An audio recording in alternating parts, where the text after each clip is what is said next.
गर्दी काय गर्दी आणि अलीकडची फोटो 10 फोटो.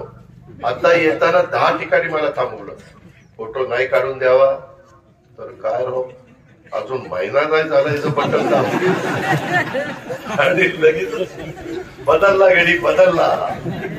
थांबावं तर एखादा नवा चेहरा असा का गुंडा असणार त्याचा फोटो काढला, वाटच लागली.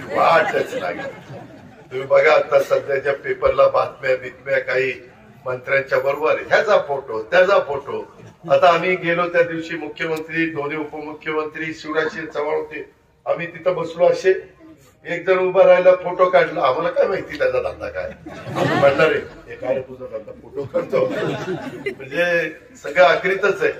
त्याच्यावर तुम्हाला आत्ताच सांगून ठेवतो, यदा कदाचित कुणाचा चुकीचा फोटो माझ्या बरोबर आला तर ते मला माहिती नव्हतं, त्याने गुपचूप काढला हे आधीच सांगून ठेवतो.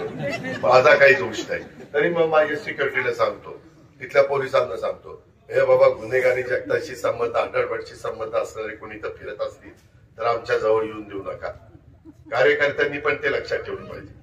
नाहीतर त्याचा 1 नंबरचा मटक्याचा धंदा. आणि त्याच्यात काय होतं, मी नेहमी बघतो, मोठा हार आणला की समजावं काहीतरी नक्की ह्याचं आपल्याला किंमत मोजावी लागते. एवढा मोठा हार कस काय, एवढं प्रेम कस काय तुझा. त्याच्यामुळं ह्या सगळ्या गोष्टी, ह्याच्यातला गमतीचा भाग जाऊ दे, हे घडतंय म्हणून मी तुम्हाला सांगतो. कारण मी शेवटी तुमचा प्रतिनिधी आहे. तुम्ही म्हणाले जे आले आठवड्यात निवडून गेले, काही करते तिकडे जाऊन, असं तुम्हाला वाटायला नको.